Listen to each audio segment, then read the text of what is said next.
semangat yang lebih positif ya.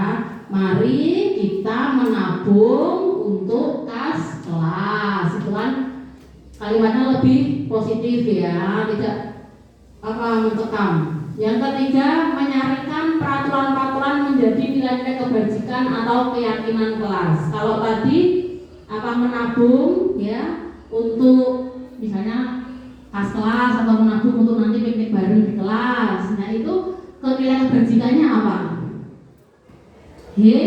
Hemat, kemudian gotong royong. Nah itu nilai kebajikannya.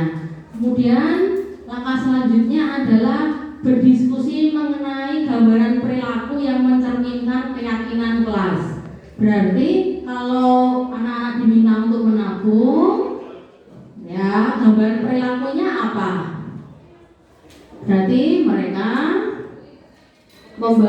menyisihkan uang sakunya setiap hari Jumat misal untuk dikumpulkan. Kemudian selanjutnya berdiskusi mengenai peran seluruh warga kelas ya. Jadi ini bendaharanya siapa yang mengumpulkan, jadi nggak yang nagih-nagih gitu ya.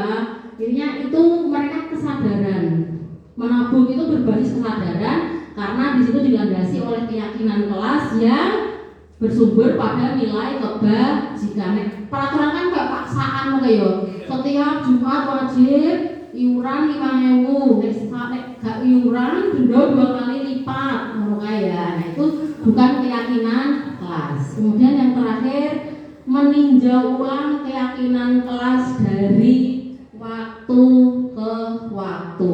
Nanti diperbaiki, tahun depan diperbaiki lagi. Oh ternyata kok ada yang nggak bayar, kesadaran kok ternyata ada yang tidak mau menabung. Nanti bagaimana perbaikannya. Selanjutnya ada 5 kebutuhan dasar manusia. Yang pertama depannya K. Kasih sayang. Oh bisa. Ada ininya soalnya udah ada ininya aja nih. Sayang betul. K. Terus kemudian huruf ketiga S. SE. KSE. Tengahnya 0, tengahnya 0.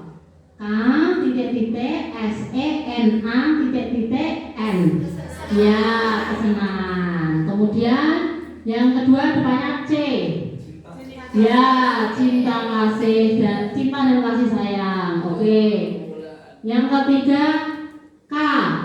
Terus titik B titik B ya, kebebasan. Ya, kita butuh bebas ya, terbebas dari segala ancaman. Segala tugas-tugas yang ada. Terus setelah itu titik N titik UA apa? Penguasaan. Terus yang terakhir bertahan hidup ya. Kesenangan itu adalah kebutuhan untuk merasa senang. Bahagia enggak teman-teman? Bahagia. Tenang perang ya. Bahagia.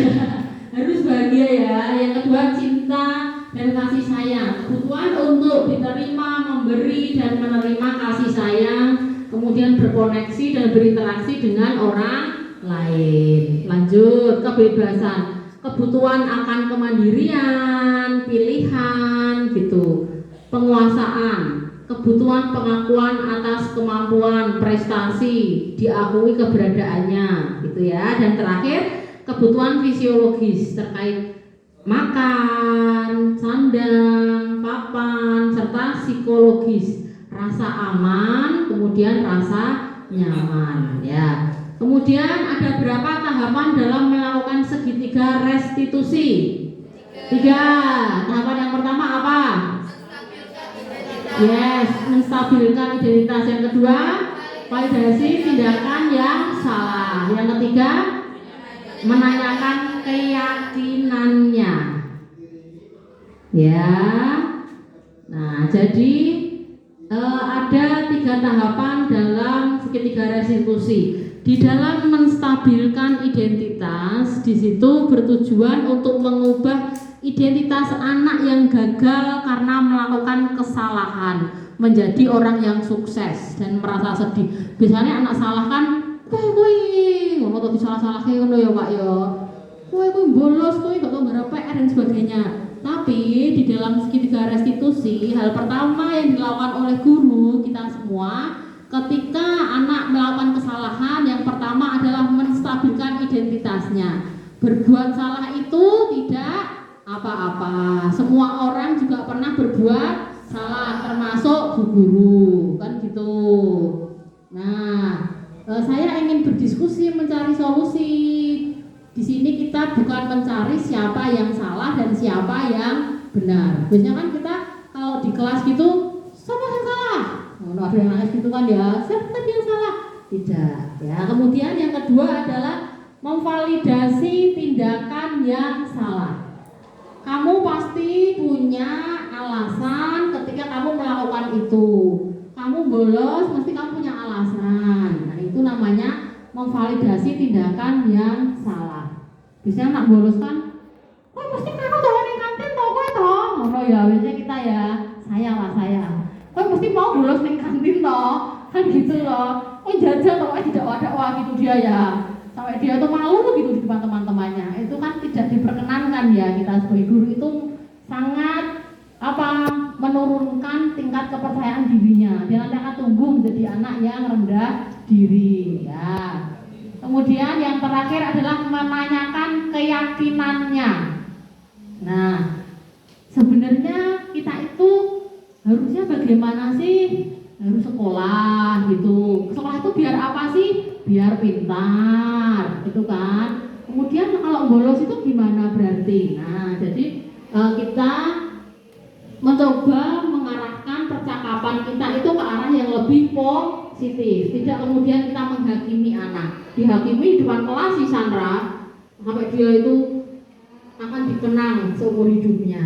Nah, setelah itu mari kita praktekkan ya. Ada dua hal yang kita praktekkan di siang hari ini. Sebenarnya praktek ini kita laksanakan setelah istirahat ya, karena kita lebih cepat, maka praktek ini kita mulai sekarang ya. Sekarang kita praktek keyakinan kelas dulu, nanti setelah istirahat kita praktek segitiga restitusi. Oke, kita praktekkan dulu. Nggak nyala Pak ya, angkat ya listriknya ya.